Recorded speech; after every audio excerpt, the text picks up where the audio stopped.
România pe hartă. E România până în topul Europei. Românii sus în lume, facem lege pe teren. De la Madrid la Londra, știe toată lumea cine suntem. Talent din România, muncă și caracter. Oriunde jucăm în lume, noi jucăm cu suflet de fier.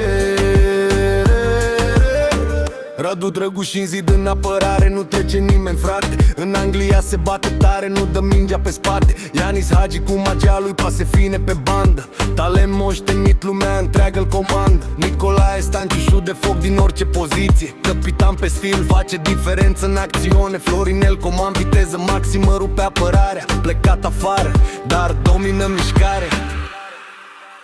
Românii sus în lume, facem lege pe teren.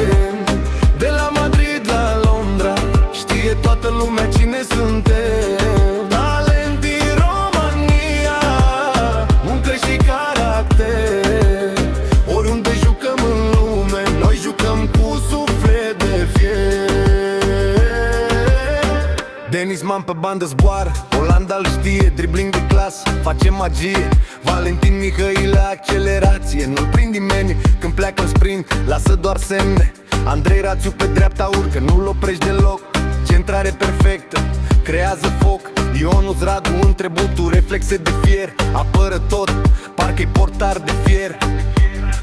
Cristi Chivu ne-a deschis drumul, respect pentru el. Generația nouă duce mai departe nivel. Oriunde jucăm suntem conectați. România în suflet, mereu adevărații.